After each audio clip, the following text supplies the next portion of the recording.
A lot of you guys have been asking for videos on Facebook, so we're talking about Facebook streaming today, and I'm actually pretty excited.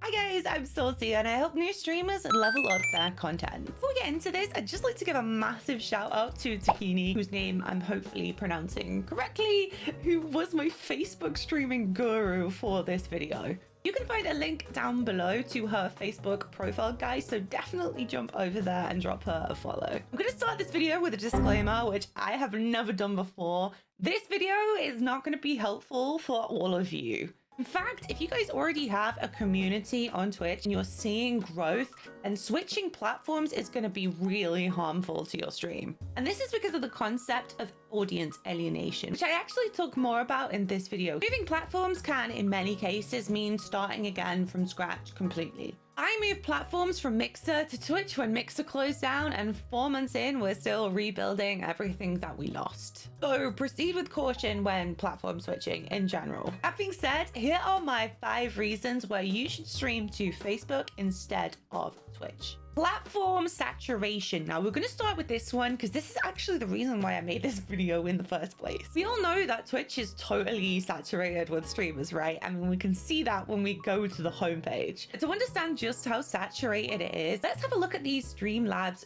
Q3 2020 streamer report. Here we can see that the number of unique channels streaming on Twitch reached a massive 10.6 million. If we compare this to the average number of concurrent viewers, which was 2.5 million, you can see that we have way more channels than concurrent viewers. Meanwhile, on Facebook, there were 268,000 unique channels in Q3. That's 369 giggity viewers, so more concurrent viewers than streamers. What this means is that Facebook has far less streamer competition, so it'll be way easier for a small streamer to stand out on Facebook versus a larger platform like Twitch. Twitch is also full of celebrities and YouTube stars and large, well-established streamers. So the viewer distribution is actually really uneven, meaning that viewership tends to stay at the top with the bigger streamers rather than kind of trickling down and landing on the smaller streamers at the bottom. Less celebrities and massive streamers on Facebook makes the viewership distribution more even. So as a small streamer, you have a much greater chance of being seen. Better discoverability. Discoverability is a real problem on Twitch, especially if you enjoy playing big games like Fortnite or League of Legends. Unless you have a very high viewership already, the way that Twitch is laid out is going to mean that for people to access your channel, especially in the popular categories, they're going to have to scroll and scroll and scroll and scroll, which makes it less likely that you're going to be discovered that way. Whilst the recommended for you section can help, Twitch really has a ways to go when it comes to discoverability. Most Twitch streamers will find that they do need social media like Twitter, as well as a YouTube channel to draw traffic into their stream, because Twitch's discoverability is just that poor. Platform having less streamers is automatically going to make its streamers more discoverable, especially in the popular game categories. Facebook does also recommend streamers the same as Twitch does. But interestingly, there's an extra layer of promotion on Facebook that most people don't know about. Facebook will actually promote streamers in your Facebook feed. Now, this is more likely if you follow the streamer or if that streamer is partnered, but Facebook will still push random streams into your feed, as you guys can see here in this image of Takini's feed. And if a stream is in someone's Facebook feed, it actually counts as a view. So Facebook is automatically promoting you without the need for you to ever tweet out your stream. We all know how little attention people pay to go live tweets. I actually talk more about that in this video over here, guys, if you'd like to learn more about how to use Twitter to grow your stream. Community. Facebook is a much smaller, tight-knit community. In fact, I've heard a lot of Facebook streamers liken Facebook to the Mixer community. One of the really big benefits of a smaller community is networking is just so much easier. From personal experience, moving from a small platform like Mixer and jumping over to a big platform like Twitch was horrible in terms of learning to network again. This is simply down to having less people to network with, taking up less mental space and time. You have less people to filter through, so it's much easier to find the like-minded people faster. On Twitch, we kind of have this divide between large streamers and small streamers. A lot of larger streamers don't really support, I don't like that word, they don't really support or network with the smaller streamers. They tend to network amongst themselves. Again, this is probably down to the sheer volume of streamers, along with the whole concept of Dunbar's number. Dunbar's number, for anyone who doesn't already know what this is the concept that people can only maintain a certain number of relationships at once. So what this means is that larger streamers have to become more selective about who they choose to have relationships with. With there being less large streamers on Facebook, there's more opportunity for streamers of all sizes to work together and network together. I remember on Mixer, it was kind of like everyone knew each other, which gave it a real family vibe. And this is the same kind of community experience that you can expect as a streamer on Facebook. Oh, I really like this about Mixer personally. You might not like it. I know there are some people that really did not like it, and arguably it can lead to more cancel culture. Either way though, a smaller community is much easier to become involved with quickly. And if you're looking for that family vibe, Facebook might be the place for you to stream. Facebook themselves, guys, also seem to be really responsive to feedback from the community. Having implemented things like a chatbot, increasing the max stream time from 8 to 12 hours after suggestions from all the Mixer streamers that moved over after Mixer closed. More money.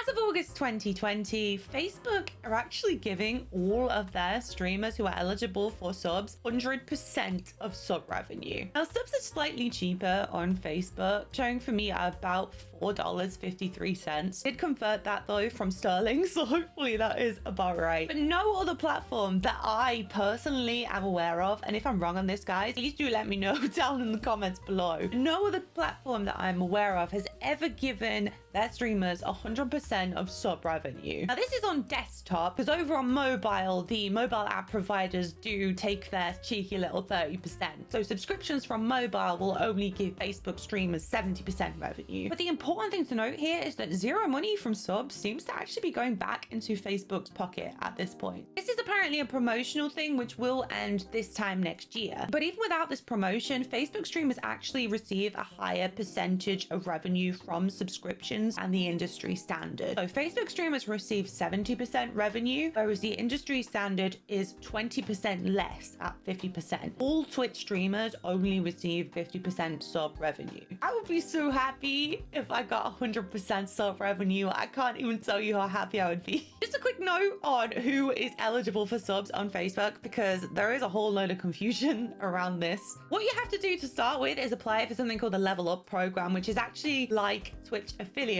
in that you can receive stars, which are Facebook's version of bits, but you don't actually just automatically get subs at this point. You then have to reach a certain viewership level and then apply separately for subscriptions. We'll leave a link down below, guys, to the official Facebook help page on this in case you wanted to learn more. The good news is that unlike Mixer, you don't have to be a partner to get subscriptions on Facebook, which is honestly like the worst thing about Mixer ever. That sucks. So basically no one is blocking your income.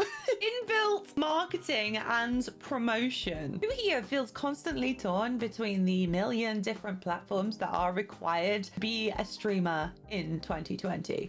Streaming on Twitch really isn't just streaming anymore. You need Twitter to network and promote yourself. You need to create YouTube videos for better discoverability. And then you need to create a Discord server for your community hub and for your subscription perks. And then you gotta post your clips to Instagram because they get more traction there than anywhere else. So with Facebook, you can actually do all of this stuff that requires 5 platforms in one place. And this blew my tiny little mind, guys. So Facebook can be used in place of Twitter for promotion. And this is way easier as a Facebook streamer because you can invite your existing audience who's already liked the stream before to come over and like your new content. If they've liked it once, they're way more likely to like it again. You can also create 5-minute long videos on Facebook, which you could use in place of YouTube. These actually have the potential to become monetized once you hit a certain viewership threshold. Instead of Discord, you can create a Facebook group. Instead of a sub-only channel in Discord, you can use, you guessed it, Facebook again. But you can actually restrict your posts so that they're for subs only. So subs get their own content without ever having to move off platform. Facebook partners do also get a couple of free ads per month, which means that Facebook will boost either their page or any of their content for free. Non-partners can also pay to have their post or page boosted. This is kind of similar to Twitter promotion, and there are different kinds of tier of promotion depending on how much you want to spend. And this isn't actually a bad idea, guys, if you're a new Facebook streamer, just to get your face out there. When Mixer closed, we all kind of saw Facebook streaming as like the booby prize. I think part of this was anger towards Mixer and not wanting to do what they wanted us to do. But a big part of it was also fear of a smaller platform, because you don't know if a smaller platform is going to close down. And I think that's the reason why so many people flock to Twitch, because it's such a large and well-established platform. Whilst we really have no idea whether Facebook gaming is going to close in a month like Mixer did, if you're seeking a smaller community, you want to grow your stream without the need for 5 different social media platforms, and Facebook might just be the place for you. I want to hear from you guys below in the comments if you are already streaming on Facebook, or if you're thinking about streaming on Facebook. What is it that led you to stream there, and what do you like about the platform? By the way, guys, if you want to come chat to me about streaming, I do stream over on Twitch every Friday, Saturday, and Sunday. Link in the description box below. This Friday is also a 12-hour subathon, guys, so hopefully I make it through and don't die halfway. If you found this video useful, don't forget to leave a like and subscribe so as not to miss out on new ways to level up your content. If you're a brand new streamer on any platform and you're wondering how to get started, I made this playlist for you over here. I'll see you over there. Bye, guys.